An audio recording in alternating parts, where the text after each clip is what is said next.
생명이신 예수님, 생명이신 예수님이라는 제목의 말씀으로 은혜 나누기를 원합니다.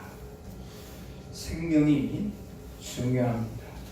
식물도 동물도 사람도 생명처럼 중요한 것이 없습니다.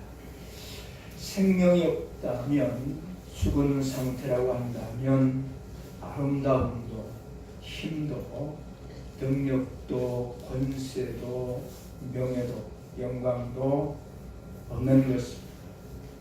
아무리 아름다운 꽃을 할지라도 그 꽃이 죽으면 썩어집니다.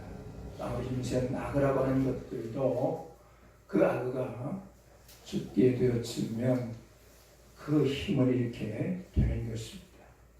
아무리 능력이 많은 사람이라 할지라도 그가 죽음을 맞이하게 되어지면 그 능력이 아무런 의미가 없는 것입니다. 어떠한 명예, 권세, 물질, 그의 재능, 능력, 영광, 그 어떠한 것들도 아무런 의미가 없어지는 것입니다. 그래서 죽음이라고 하는 것은 존재의 의미를 무의미하게 만들어버리는 것입니다.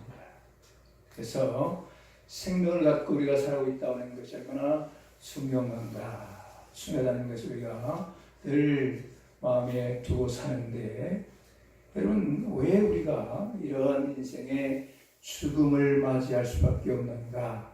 그 이유가 무엇인가? 그것은 죄 때문입니다. 성경은 죄 때문이라 그렇게 말씀하고 있습니다. 로마서 3장 23절의 말씀에 보면 모든 사람이 죄를 범하였다. 그리고 그의 죄에 의하여 죽음을 맞이할 수밖에 없다. 로마서 6장 23절은 죄의 삭은 사망이요 그랬습니다. 그래서 모든 인생은 죄로 말미암아 결국 죽게 되는 것을 성경은 말씀하고 있습니다. 그러나 여러분, 죽은 이 인생에 예수님의 생명이 임하면 사는 줄로 믿습니다. 우리의 죄로 인하여 십자가에서 살찢고 피 흘려 죽으신 예수님, 저와 여러분 우리의 모든 죄의 문제를 온전히 해결할 수가 있는 것입니다. 뿐만 아니라 죽은 지 3일 만에 부활을 하셔서 살아나셨습니다. 그래서 생명의 주가 되신 것입니다.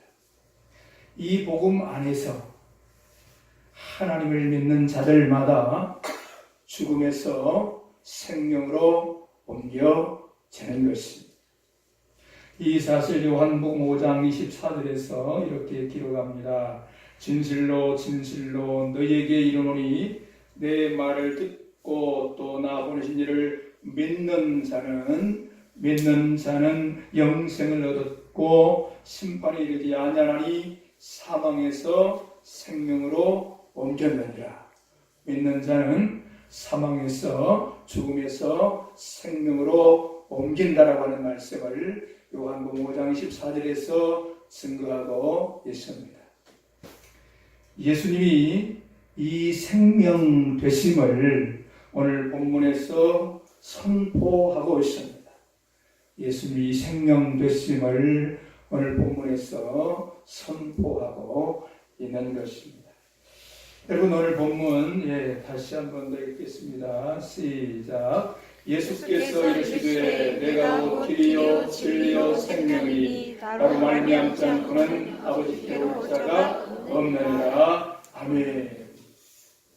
여러분, 여기서 예수님이 길이라고 하셨는데 그 예수님이 길이라고 하는 것이 무슨 말씀일까요?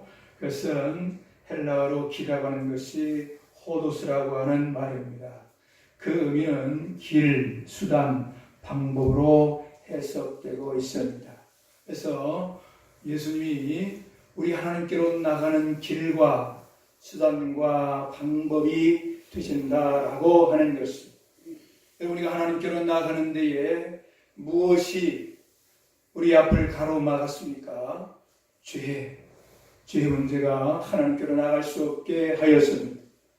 그런데 우리 주님께서 그 죄의 문제를 해결해 주심을 통하여서 우리가 하나님께로 나갈 수 있는 길이 되어 주셨습니다. 수단이 방법이 되어 주셨습니다. 결국은 우리 주님이 하나님께로 나가는 길 자체가 되신 줄로 믿습니다. 그래서 우리 주님이 길이시다라고 말씀하시는 것입니다. 또한 또 보시면요, 예수님이 진리가 되십니다. 진리는 헬라어로 알레테이아라고 말씀을 하고 있는데, 알레테이아라고 하는 이 헬라어 단어의 의미는 무엇인가? 진리, 참, 진실, 사실 등으로 해석이 됩니다.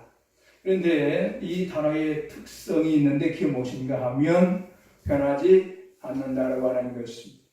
여러분, 진리가 변하면 진리가 아닌 것입니다. 사실이 변하면 사실이 아닌 것입니다. 참이 변하면 참이 아닌 것입니다. 여러분, 변하지 아니하는 것이 참 진리인 것입니다. 그것도 영원히 변하지 아니하는 것. 그래서 유일하게 변하지 아니하시는 참 진리 되신 예수 그리스도. 우리 주님께서 진리가 되셔서 우리 하나님께로 나가는 길을 이으셨다라고 말씀하고 있는 것입니다. 또 보시면 예수님은 무엇이 되십니까? 생명이 되십니다. 여기서 생명이라고 쓰인 단어는 헬라어로 조에라고 하는 단어를 썼습니다. 이 단어는 생물학적인 헬라어 바이오스가 아닙니다. 바이오스는 생물학적 이 생명은 죽음과 함께 멈춰버리는 유한한 생명입니다. 그러나 오늘 본문에서 말씀하시는 생명은 죽음을 뛰어넘는 부활의 생명입니다. 영원한 사는 영생인 조에라고 하는 것입니다. 이 생명은 세상에는 없는 생명입니다. 원문에 보시면 해조에 그리스 정관사를 써서 해조에 그냥 조회가 아닙니다. 그래서 그 생명입니다. 무엇을 말합니까? 유일한 생명, 즉 예수님만이 유일한 참 생명이 되신다. 그렇게 말씀하고 있는 것입니다. 여러분, 이 말씀을 총체적으로 정리하면 이렇습니다. 예수님은 영원토록 변함없으신 진리가 되셔서 하나님께로 나가는 길을 여셨습니다. 길이 되어 주셨습니다. 십자가로 이 길이 되셨다고 말씀하고 있습니다. 그런데 십자가로 끝나지 않습니다. 또 무엇이 있죠? 부활이 있습니다. 생명의 부활로 첫 열매가 되셨습니다. 때문에 이어지는 생명체가, 이제는 생명체가 되신 것입니다. 예수님이 생명이십니다. 그래서 예수님을 믿는 자마다 영생을 얻고 풍성히 얻게 되는 것이다. 이것이 복음인 것입니다. 요한복음 11장 24절에서 25절입니다. 나는 부활이요 생명이니 나는 부활이요 생명이니 나를 믿는 자는 죽어도 살겠고 무릇 살아서 나를 믿는 자는 영원히 죽지 아니하리니 이것을 내가 믿느냐. 여러분, 예수를 믿어 얻은 이 생명이 얼마나 복되고 복된가는 사실을 이 말씀에서 증거해주고 있는데, 여러분, 그래서 뭐라고 말씀하십니까? 이것을 내가 믿느냐 믿으시기를 바랍니다. 이번 주간이 여러분 설 명절 연휴 기간입니다. 여러분 잘 보내시기를 바랍니다. 잘 보시는데 특별히 이 예수 생명 안에서 여러분 하나님의 은혜의 복이 임하기를 원하고 정말로 하나님의 복의 은총 안에서 즐거운 설 명절 되시기를 바랍니다. 여러분, 여기에서 생명안이라고 하는 것은, 생명 안의 주안이라고 하는 것은 여러분 그리스도의 성령 안에서 의와 평강과 희락을 이루는 하나님의 은혜의 역사가 임하게 되어지는데, 그 은혜는 놀라운 하나님의 은총인 것입니다. 그 안에서의 누리는 삶이라고 하는 것은 복 중에 복인 것입니다. 가장 은혜 중에 은혜인 것입니다. 가장 하나님의 영광 은혜를 우리가 누리고 살아가는 것입니다. 이 삶에 우리의 공동체가 함께한다고 하는 것입니다. 우리 온 가족이 함께해서 이 은혜의 교제의 은혜의 삶을 이룬다고 하는 것처럼 너무나 복된 가정이 없는 것입니다. 우리 모두 이런 복된 가정 다 되시기를 바랍니다. 그런데 안타까운 것은 이 명절을 만날 때마다 예수 생명 아닌 다른 것에 어둠이 묶여서 지나는 사람들이 참 많습니다. 그래서 이곳에도 저곳에도 제사의 문화 속에서 묶여있는 그 어둠의 세상을 보면서 너무나도 안타깝습니다. 예전에 우리 고향에서도 이 명절이 되면요, 한 달 전부터 준비를 합니다. 무엇을 위해서요? 제사를 위해서.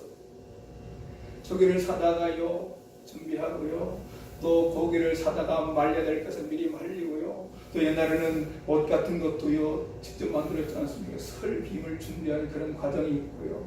그 모든 음식의 과정들이 얼마나 다양하고 많은지 이 제사 중에 특별히 설 명절 제사가 그 뜸이었습니다. 그래서 한 달 전부터 준비하는데 나중에 이 차를 다 지내놓고 나면 녹초가 되셔서 특별히 어머님 같은 경우 얼마나 불쌍한지 어린 마음에도 끙끙 알아두셔서 어떤 경우는 3일씩 그렇게 힘들어하시는 경우들을 보았어요. 요즘에는 많이 문화가 바뀌어서 그런 정도는 아니겠습니까? 해외로 나가는 그런 상황도 있지만 그래도 여전히 우리 주위에, 우리 신화동 이 주위에도 준비하고 설 명절을 위해서, 제사를 위해서 그렇게 살아가는 분들이 계실 것입니다. 여러분, 정말 내년에는 한신령 한 가정이라도 예수 안에서, 하나님의 은혜 안에서 하나님의 복을 받으면서 설 명절을 보내는 그런 생명, 그런 영혼 교회 역사가 있어야겠습니다.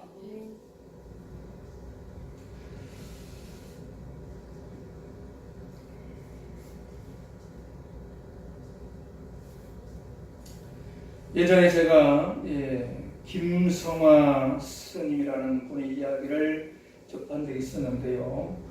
그는 원래 경북대학교 수학과를 졸업하고 고등학교에서 수학을 가르치는 그런 선생님이었습니다. 처음에는 선생님이 되는 게 목적이었고 그렇게 해서 아이를 가르치는 것이 좋다고 생각했었는데 막상 선생님이 되어서 아이를 가르치고 하다 보니까 허무하고요, 권태롭고요, 이게 인생이 뭔가 하루는 그러한 마음에 골똘 하여 더 이상 그런 직장 생활을 할 수 없게 이르고, 이제 내가 남은 인생은 절에 들어가서 돌을 닦으며 살아야 되겠다. 그래서 절간으로 들어갔습니다. 절에 들어가서 이제 그분이 돌을 닦으면서 지나게 되는데 불교계 그 안에 다양한 문제를 발견하게 되면서 이 문제를 개혁해야 하겠다고 나름대로 생각하고 순수 불교 대학을 설립하려고 준비합니다. 그런 과정에서 이 불교계 어떠한 불합, 불력, 화음에 잘못 이분이 힘을 잃게 되고 그래서 결국은 감옥에 가야 하는 그런 처지가 되었습니다. 그래서 감옥에 수감이 되었는데요. 감옥수에서 이분이 불교 경제를 많이 읽고 또 참선을 하는데 불교 경전인 화엄경, 법화경, 농암경, 원갑경 등을 빌려 보았습니다. 그런데 교도관이 하루는 대출 신청한 불경은 가져오지 않고 기도협회에서 발행한 신약성서를 갖다가 주었습니다. 당황한 스님이 물었습니다. 아니 불경은 어떻게 하고 대출 신청도 안 했는데 왜 성경책을 가져왔느냐고 그렇게 항의를 하니까 이 교도관이 하는 말이 그 불교 경전이었고 그래서 심심하시 그냥 계시 그럴 것 같으니까 이 성경이라도 읽으라고 그렇게 가져왔다고 하면서 저는 읽었습니다. 이분이 첫날 처음엔요 읽을 수가 없어서 참선으로 하루를 보냈어요. 근데 그 다음 날부터는 성경을 펼치기 시작을 하고 성경을 읽는데 성경을 읽다가 그분의 고백에 전기가 감전되는 듯한 그러한 느낌을 받았다. 그렇게 이야기를 하면서 인생의 생사의 문제를 성경을 통하여서 발견하고 깨달았다. 그렇게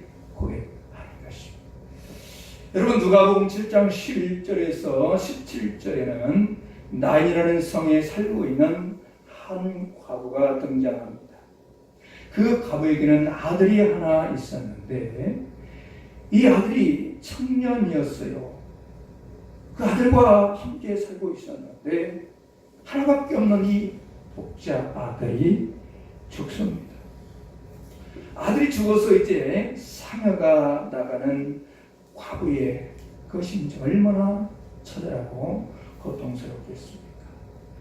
울면서 상여를 따라가고 있는 과부를 예수님이 만나신 것입니다. 예수님께서 상여를 멈추게 하고 그 죽은 청년을 향해서 명령을 하십니다. 청년아 일어나라. 청년아 일어나라. 이 명령을 받자 생명이 없던 죽은 청년이 관에서 벌떡 일어났어 어머니에게로 가는 것입니다. 이 비슷한 내용이 불경에도 나옵니다. 옛날 인도에 구시라성의 히다림이란 한강 숲속을 석가모니가 제자들과 함께 지나가고 있었습니다. 그때 그 숲속에서 한 젊은 과부가 애통하게 울고 있었습니다. 외아들이 죽어서 너무나도 처절하게 울고 있었던 것입니다. 부처님, 내 외아들을 살려주십시오 라고 애원을 합니다. 그러자 석가모니 말씀이 이렇게 이야기를 하는 것입니다. 일어나서 마을에 가서 한 번도 사람이 죽은 일이 없는 집에 쌀 한 줌씩을 얻어다가 죽을 끓여서 너희 아들에게 먹이면 아들이 살아날 것이다. 그렇게 말했어요. 그래서 젊은 가부는 기쁜 마음으로 마을로 내려가 저녁 해가 뉘엿뉘엿질 때까지 다니고 또 다녔어요. 그런데 결국 빈손으로 돌아오고 말았습니다. 그래서 이제 석가모니를 찾습니다. 부처님, 하루 종일 다녀도 사람이 죽은 일이 없는 집이 없습니다. 한 톨의 쌀도 못 얻고 빈손으로 왔습니다. 그래서 석가모니는 이렇게 말을 해줍니다. 인생은 생자 필멸이라 사람이 나면 반드시 죽는 법. 인연 따라 일어나서 인연 따라 없어지는 것. 너무 슬퍼할 것이 없느니라. 석가모니는 철학적이고 매우 인간적인 지혜말로 위로를 했습니다. 여기서 김성화라는 분은 불교와 기독교의 생사 문제에 대한 근본적인 차이를 발견했다고 합니다. 같은 처진 과부와 외아들의 죽음이었는데 불교에서는 죽음을 숙명으로 받아들였고 기독교에서는 생명의 기쁨을 주었다라고 하는 것입니다. 바로 여기에 부활이고 생명인 참지혜가 있는 것입니다. 석가모니는 인생의 근본적인 생사 문제를 제기했을 뿐 그 문제의 해답을 줄 수가 없었습니다. 그러나 예수님은 문제뿐만 아니라 그 문제의 해답을 주셨던 것입니다. 죽음의 문제까지도 답을 가지고 계신다고 한다면 우리 인생의 죽음의 문제까지도 그의 답을 가지고 계신다고 한다면 우리 인생의 어떠한 문제라도 우리 주님은 다 그의 답을 가지고 계신 줄로 믿습니다. 예수님은 생명의 주인이시고 생명을 가지고 계시고 생명 자체이시기 때문에 얼마든지 가능한 것입니다. 그래서 예수님이 성경을 읽으면서 기독교야말로 생명의 종교임을 깨달았다고 하는 것입니다. 그가 출가무에 개종한 그는 이제 목사가 되어서 불교 신자들을 전도하기 위하여 열심히 뛰고 있다고 합니다. 예수님 없는 삶은 죽음일 수밖에 없습니다. 살아있어도 죽은 것입니다. 에베소서 2장 1절에서 기록합니다. 살았다 하는 이름은 있으나 살았다 하는 이름은 가졌으나 죽은 자로다. 요한계시록 3장 1절. 많은 사람들이 살아도 재미가 없고 권태롭다고 말합니다. 이유가 무엇일까요? 그 이유는 그 삶 속에 진정한 생명이 들어있지 않기 때문인 것입니다. 이 생명 없으면 재물을 보아도 명예를 주셔도 남들보다 뭔가를 더 많이 갖추어도 그 위대한 권세가 있다 할지라도 삶은 끝없는 권태요 허무일 뿐인 것입니다. 그래서 우리가 살면은 남진이라는 그런 가수가 있었는데 이분이 일찍이 다 이루고 이분이 대성공을 했습니다. 이루고 다 이루고 대성공을 하니까 권태로운 것입니다. 허무한 것입니다. 무모한 것처럼 느껴지는 것입니다.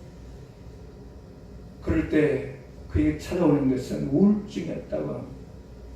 그래서 그분은 어디를 찾았는가? 교회를 찾아 예수님을 믿고 지금 세례된 교회의 소외 장로로 신고하고 있어. 그 예수님 만나서 너무너무 행복했다. 진정한 마음의 안식을 찾았고 평강을 찾았고 감사를 찾았다. 그렇게 고백하고 그가 간증하는 그런 내용을 들은 적이 있습니다. 여러분, 진정한 예수 생명 예수 안에 있는 자는 그리스도인 성령의 역사를 통하여 의와 평강과 희락을 이루는 하나님 나라의 은총을 얻게 되는 것입니다. 로마서 13, 17절에서 이것을 증거해주고 보여주고 있어요. 그래서 실제로 예수 안에 있는 자, 예수 생명 그 안에서 성령의 은혜 역사 안에 있는 자마다 참 기쁨, 감사, 평강의 은혜가 충만하게 되는 것입니다. 여러분, 그런데 이 은혜를 느끼지 못하는 경우가 있어요. 분명히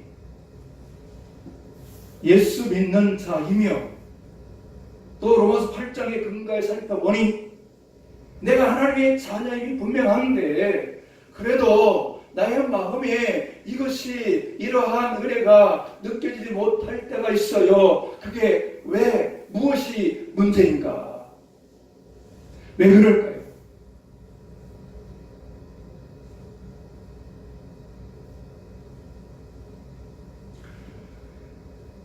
내가 삶의 현장에서 채널을 잘못 고정했기 때문에 그렇습니다. 고정되어야 할 채널로 고정해야 하는데 그 채널이 잘못 고정되었다. 여러분, 내가 하나님께로 향하여 채널이 고정되어야 하는데 그 고정되지 않은 채널이 다른 데로 향하여 있다라고 하는 것입니다. 내가 방송 CBS를 보려고 하는데 그 TV를 보지 아니하고 그 TV 중에 CBS 채널 방송이 아니라 KBS 채널을 틀어놓고서 내가 CBS의 그 내용을 염원한다 할지라도 아무리 염원한다 할지라도 그 염원하는 것을 얻을 수가 없는 것입니다. 또 너무 아주 세상적 문화의 측면으로 생각해 볼 때에는 무엇인가 재미있는 드라마를 보려고 하는데 그 방송이 MBC에서 해요. 그런데 KBS로 채널을 고정해놓고서 아니 왜 그 드라마가 안 나오냐고? 이 방송이 무슨 제 시간에 무슨 문제가 있나? 그 방송을 탓하는 경우가 있어요. 내가 믿는다고 하면서 하나님의 찾아가면서 나에게 내가 불의한 하나님의 은혜를 누리지 못할 때 내 처는 세상으로 다른 데로 향하여 있으면서 하나님이 나에게 은혜를 주지 않는가, 이런 말씀, 저런 말씀으로 내가 때로는 깨닫고 은혜를 받는다고 하는데 나의 삶의 현장 가운데서는 그게 느껴지지 않냐고, 내가 누리지 못하고 내 그런 능력의 승리의 삶들을 더디고 살지 못하는 이유가 과연 무엇인가, 어디에 있는가라고 하는 것은 채널이 잘못됩니다. 채널이 하나님께로 향하여야 할 줄로 믿습니다. 여러분, 하나님께로 향하는 채널을 역대하 16장 9절로 고정하시게 되면 그곳에서 하나님을 경험합니다.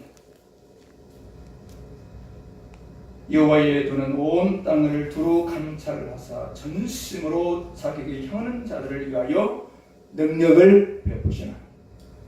그래서 하나님의 능력을 경험하게 되어지고 그 하나님의 은혜를 경험 체험하게 되어지는 것입니다. 내 마음의 중심이 성령 하나님조차 나아갈 때에 세상의 육신의 정욕을 이기고 승리하는 삶, 그러면서 로마서 6장 7절에서 무엇을 말씀하고 있는가? 생명과 평안을 누릴 것을 말씀하고 있는 것입니다.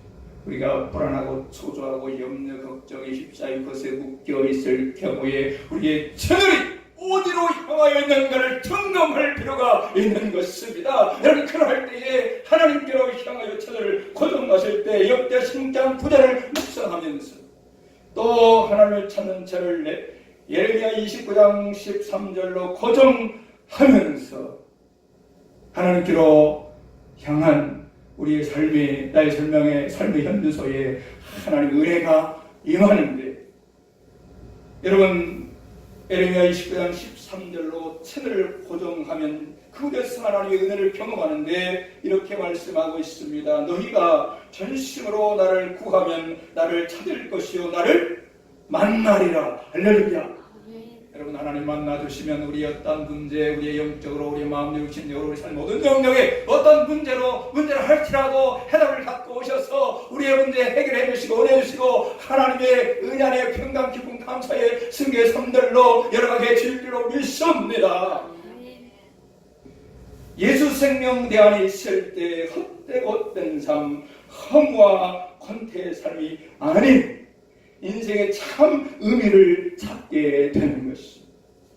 예수 생명대 안에 있을 때 성령 안에서 평강, 기쁨, 감사의 삶을 경험하고 누리게 되는 것입니다. 예수 생명 있는 내가 나의 삶의 현장에서 하나님께로 향하는 채널을 고정할 때 그곳에서 하나님을 경험하게 되는 것입니다. 그리고 그 하나님이 주시는 다양한 은혜를 누리며 살게 될 줄로 믿습니다. 여러분, 이런 복된 삶이 다 이루어지시기를 바라고 하나님의 은혜가 충만한 설 명절 되시기를 예수님의 이름으로 축원합니다. 기도합니다. 오 할렐루야. 우리 아버지,